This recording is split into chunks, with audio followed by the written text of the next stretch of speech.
Consonance is a poetic device where the same consonant sound is repeated in nearby words. So consonance you এটা poetic device হয়, poetic device literary device একে হয়। তো U এটা poetic device হয় যেটো নেকি স্পেশালি কি করে at the middle বা end, ঠিক আছে, not just at the beginning, মানে শব্দৰ আৰম্ভণিত নহয়, তেওঁ শব্দৰ মাজত বা শব্দৰ শেষত কনসোনেন্ট সাউন্ড যদি ৰিপিট হৈ আছে নিয়াৰবাই ওয়াৰ্ডত তেনেহলে তাক কি কম আমি কনসোনেন্স ইউজ কৰা বুলি কম, ঠিক আছে। তো এক্সাম্পল আমি চাও ইয়াত এনেকে এক্সাম্পল দিয়া আছে Mike likes his new bike.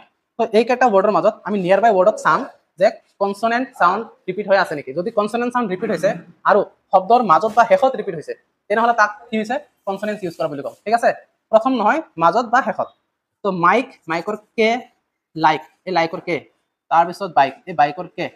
উচ্চাৰণটো চাব যাও মাইক কে উচ্চাৰণ আহি যায়, লাইক ইয়াতো কে আহি যায়, বাইক কে, সবতে কে সাউন্ডটো রিপিট হৈ আছে। তো কে রিপিটেশন হৈ আছে হয় না নাই, কে এটা আমাৰ কি হয় কনসোনেন্ট হয়। তো কনসোনেন্ট সাউন্ড ৰিপিট হোৱা কি বুলি কয় কনসোনেন্স বুলি কয়। খালি এটাই কন্ডিশন কি ওয়ার্ড বিলাকৰ মাজত বা শেষত সাউন্ডটো ৰিপিট হ'ব লাগিব, ঠিক আছে।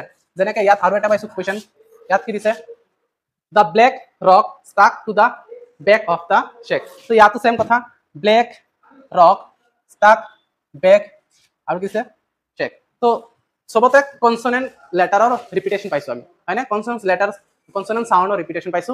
আৰু প্ৰত্যেকটা আমি দেখিবলৈ পাইছো যে হয় শব্দৰ শেষত নহলে শব্দৰ কি আছে মাজত। তো শেষত বা মাজত যতে হওক শেষত বা মাজত হ'ব লাগে হয় না কন্ডিশনটো। আৰু ইয়াতে সেম তেনেকুৱা পাইছো, যাৰ কাৰণে ইয়াত কি লিটাৰী ডিভাইস ইউজ কৰিছে আমি কি কম কনসোনেন্স ইউজ কৰিছে, ঠিক আছে। তো এটা কবিতাৰ স্টেঞ্জাত এটা লাইনত আমি কনসোনেন্স ইউজ কৰা হৈছে নে নাই তাক আমি আইডেন্টিফাই কৰাৰ কাৰণে জাস্ট সৰু এটা কথা মনত ৰাখিম, যদি তাতে কনসোনেন্স মানে কনসোনেন্ট সাউন্ড ৰিপিট হৈ আছে আৰু ওয়াৰ্ড বিলাকৰ মাজত বা শেষত ৰিপিট হৈ আছে, এই দুটা কন্ডিশন ফুলফিল কৰিছে, তাৰ মানে তাতে consonance literary device poetic device use কৰা হৈছে, ঠিক আছে। ইয়াৰ পিছত ইফালে চোৱা আৰু এটা কোৱেশ্চন আছে নম the worm swam in the storm. তো এই তিনটা ওয়ার্ডত এটা পাইছো, ইয়াতে আর এম, ইয়াতো আর এম, ইয়াতে এম, ইয়াতে আর এম। এই নম ইয়াতে আর এম উচ্চারণ হৈছে, ইয়াতো ওয়ার্ম আর এন, ইয়াতে সোয়াম খালি এম উচ্চারণ হৈছে, ইয়াতে আর এম। তো এম এটা কনসোনেন্ট হয় আৰু এটা কনসোনেন্ট লেটাৰ হয়। আৰু প্ৰত্যেকটা নিয়াৰবাই ওয়াৰ্ড এটা আনটোৰ ওচৰ পাজৰৰ শব্দ এইবিলাক হয় না নাই।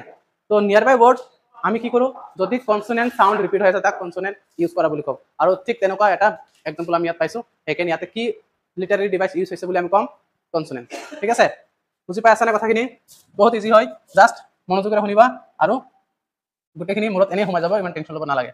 এইটো সেন্টেন্স চোৱাচোন, he kick the lock truck with chalk. ইয়াতো হি কিক, কিক লাষ্টত কে সাউন্ড হৈছে, লক কে, ট্ৰাক কে আৰু ইয়াতো কে।